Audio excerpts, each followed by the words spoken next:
Hey, we'd like to take a minute to thank our sponsor, iZotope, makers of software and plugins for audio repair, mixing, and mastering. We use iZotope products here at the High Gain. It's an important part of how we've been able to bottle pure podcast gold week after week. And guess what? iZotope offers 1 free month of Music Production Suite Pro, which has all the tools you need to mix, master, and repair audio. Also, you can get 10% off all other software using the promo code FRET10. That's FRET10. All of this is at iZotope.com, iZotope.com.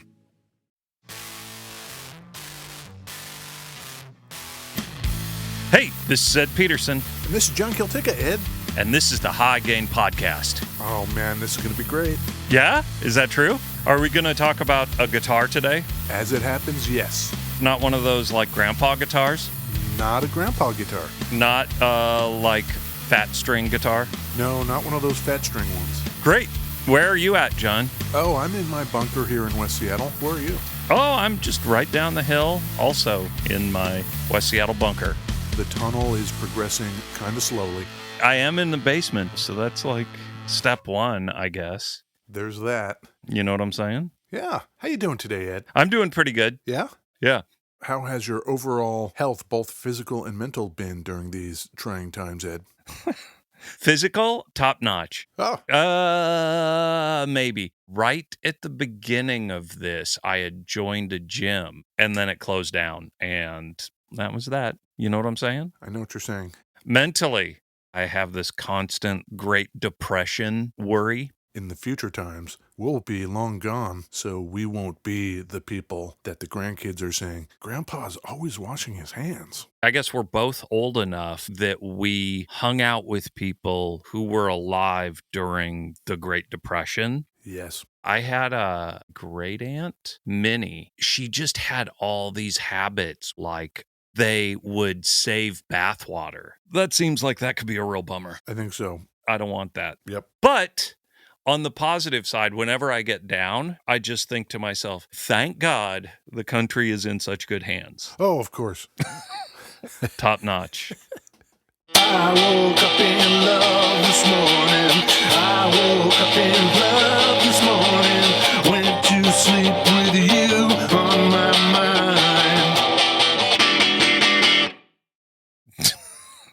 Beverages? Whew. That was me laying it down on some Partridge Family. Huh. I woke up in love this morning. They had kind of a bigger hit than that, didn't they? They had lots of big hits. Because they rule? All their stuff was actually played by the Wrecking Crew in Los Angeles. Sure. And written by professional writers. You know, we talked about Hee Haw on a previous episode. We did. Hee Haw came up and Carter hit me with the blank stare. You know, the wonders of the YouTube is you can find anything. Yeah. So I pulled up some episodes of Hee Haw and we watched those. And I would say that that show has maybe not aged well. Last time I was in New Jersey, Yeah. my brother and I were recalling to my niece that we used to play Emergency in the driveway. Do you remember that TV show? The TV show? Sure, sure. Yeah. My brother and I, when we were little kids, I would take a couple of potato mashers and smash them into his chest, and he would convulse, and I'd say, clear! And my niece, same thing. She was like, what are you even talking about? With the emergency. Yeah, so we dialed up the emergency, and she went down the rabbit hole. I think she watched every episode there was. She thought it was hysterical. Were they ambulance people? Yeah, there was Johnny Cage and Roy. And there was Trixie the nurse. I am one step above your niece in the blank stare. Great. Yeah. Ed, Yeah. what's your beverage? A Jaharitos Mandarin Orange. Jaharitos. A 1 liter. What? Yeah. The Muy Grande size. Right. Exactly. And I have my backup cup of coffee. What about you? Rags to riches over here, man. Yeah? In order of no particular, I've got some grapefruit-flavored caffeine water. Caffeine water. Weird. I got my cup of black coffee, but the primary is an Orca beverage again. Oh, nice. I'm going to pronounce it like Ed. Earp's Original Sarsaparilla.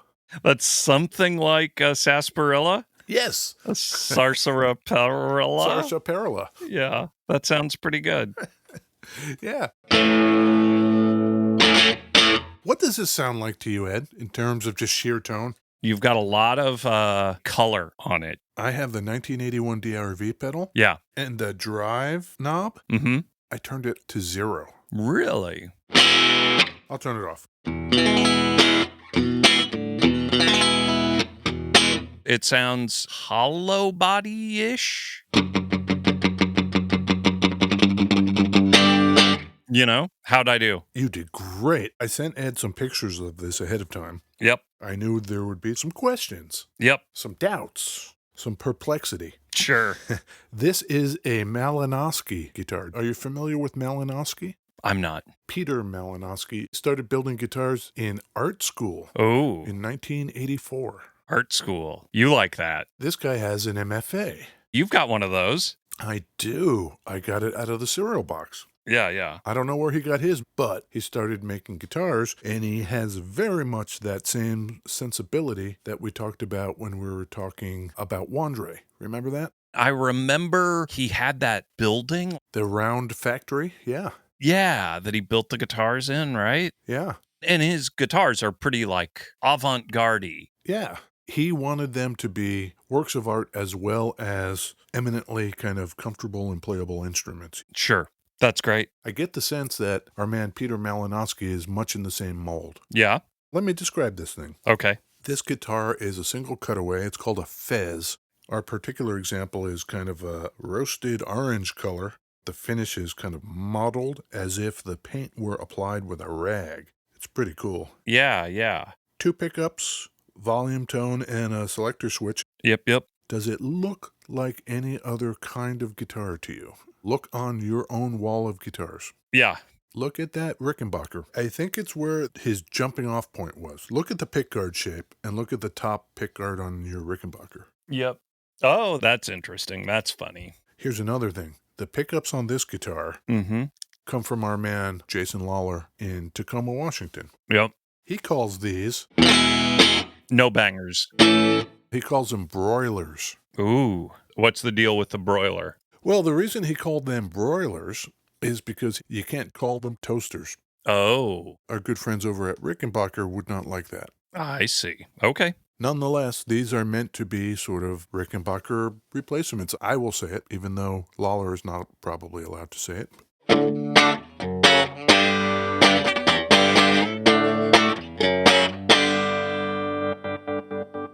I feel like a Rickenbacker is a little more bitey on the high end.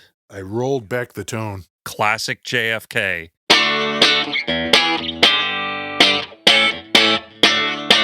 There you go. Put a little of our DRV on there.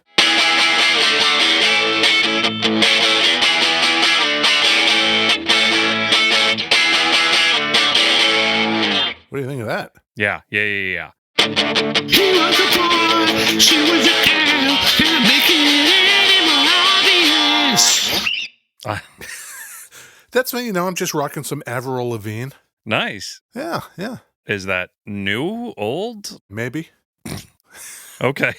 She was born in 1984, the same year our man Peter Malinoski starts building guitars at art school. Oh. I gotta think there's a connection there. Between Avril Lavigne being born and him making guitars? Yep.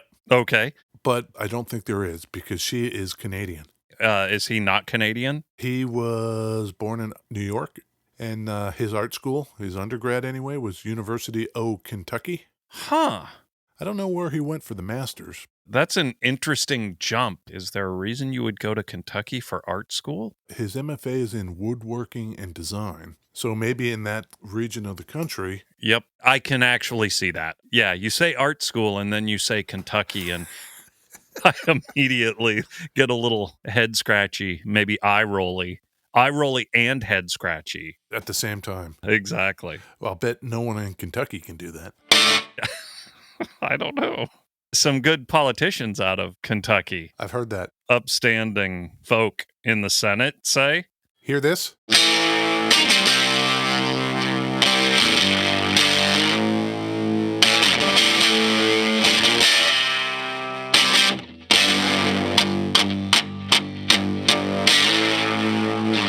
If there's one thing that my friend JFK likes, What's that? it is sputtery fuzz. Oh, I love the fuzz.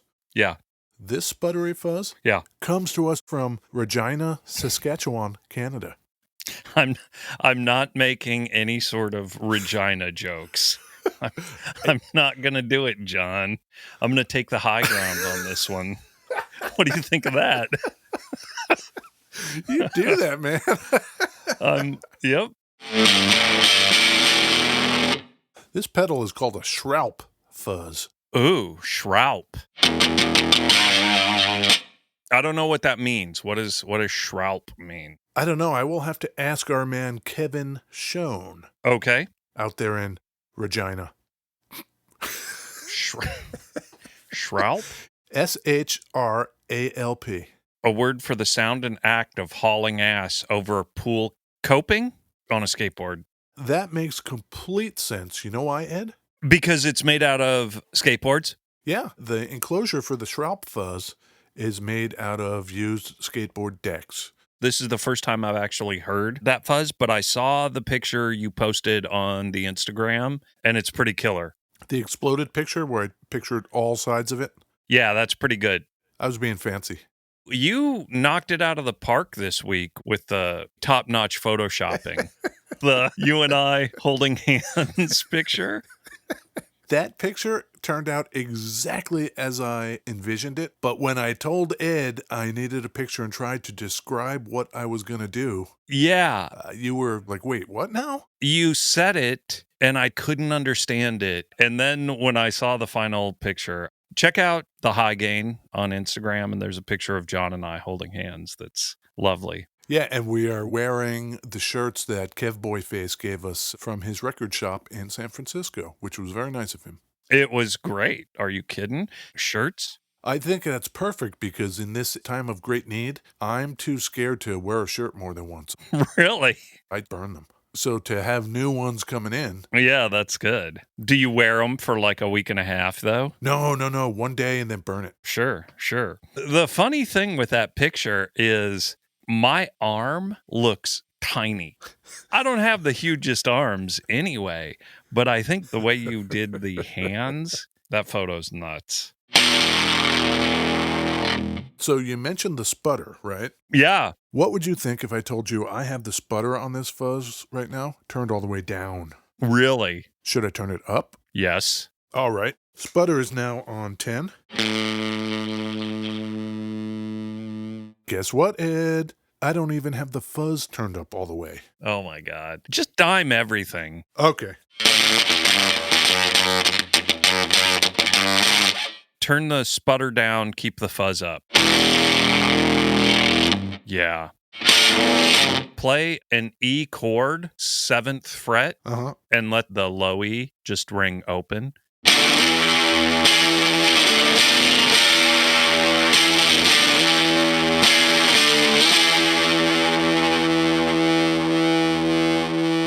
Same thing, but neck pickup. You need to work on some sweet Caius riffs.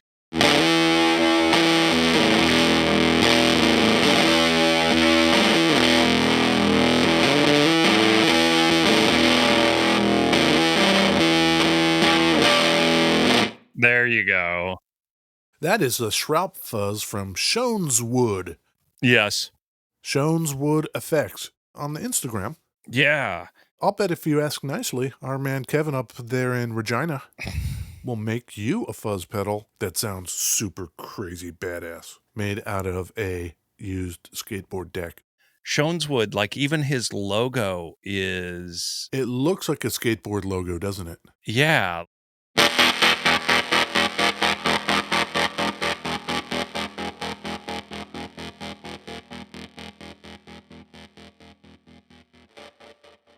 His Instagram stream has some really fucking cool stuff on it. Regina, Ed. The high ground, John. You're not going to suck me into your fucking childish bullshit. I'm not going to do it. My childish bullshit. Yeah. Okay, well, back to this guitar, Ed. Okay. I like that broiler pickup deal. Yeah. The neck on this is 3 pieces. There's a rosewood slab for the fretboard that's thicker than most. The back of it is maple. And then there's a third piece that is the headstock. We have seen this on things like the aluminum guitars, Mm-hmm. where the headstock is a separate piece from the neck and then is connected. Yeah. Where the neck connects to the head, the cut is kind of diagonal. Yeah. That's called a scarf joint. Ooh, scarf joint. Historically, that is also known as a luthier's joint. Scarf joint. Yeah. And then you see the little dots there up at the top of the headstock? The 2 dots, right? Yes. Those are pegs holding the headstock to the neck. Of course, it's also glued and all of that. And then down at the body, it is screwed and glued. Screwed and glued. That thing's not going anywhere. Yeah. This thing's got Douglas fir, ash, maple, cherry, and rosewood, right? Yeah. In an interview, somebody asked him, tell me what your thinking is on tone woods. Oh, shit. And you know what he said? Here's a quote. A lot of people go on and on about the body wood. Tone. Oh, how I hate the word tone. My man. Hell yes. Exactly. Me and this guy. Yeah. Same page. This guy's building stuff that he wants to see. He's following whatever his vision is for what he wants it to look like. Yeah, I dig it. The whole body is fairly rounded and curvy, but then that bottom horn just comes to that like straight cut on it. I like that a lot. These days, he makes 25 to 30 guitars a year, and that's it. Right. I don't even know how far out our man Malinoski is. Years? Yeah, I don't know. When you look at the craftsmanship that has to go into this. If you want to see more of them, look at Malinoski Guitar on Instagram. He also takes old 50s guitars from like the Chicago Boys and messes around with them and makes them his own, which I think is pretty cool. I dig that a lot. He's treating them as sculptures waiting to happen. The headstock that is on your guitar is nothing like that big paddle style one he's got. Right. This guitar is 2015, so this is 5 years old. I would imagine like anybody doing visual art kind of stuff and following their muse that way, it's going to change. Yeah, no kidding. This guy totally makes his own thing.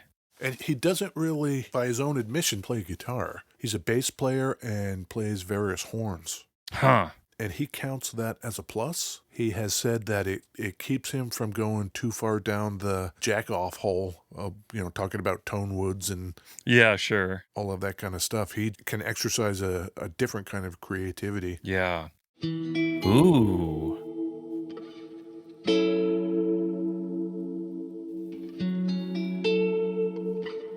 Oh, John, that's lovely. See, I can be thoughtful. Yeah. I can be emo. Emo. Yeah, that's... That is super emo. When you listen to music and then you like, hey, your band sounds like blah. Yeah. Like, I think people hate it, and I'm doing it with guitars where, like, I think if there's a thing that some of them kind of look like to me, it's the Music Man, like some of the Ernie Ball stuff. Huh. If you look at some of the Ernie Ball basses, they also have that kind of blunt horn on them. I could see that. Maybe that's what I'm getting out of it. But like, there's so many weird different ones that I wouldn't peg all of them that way for sure.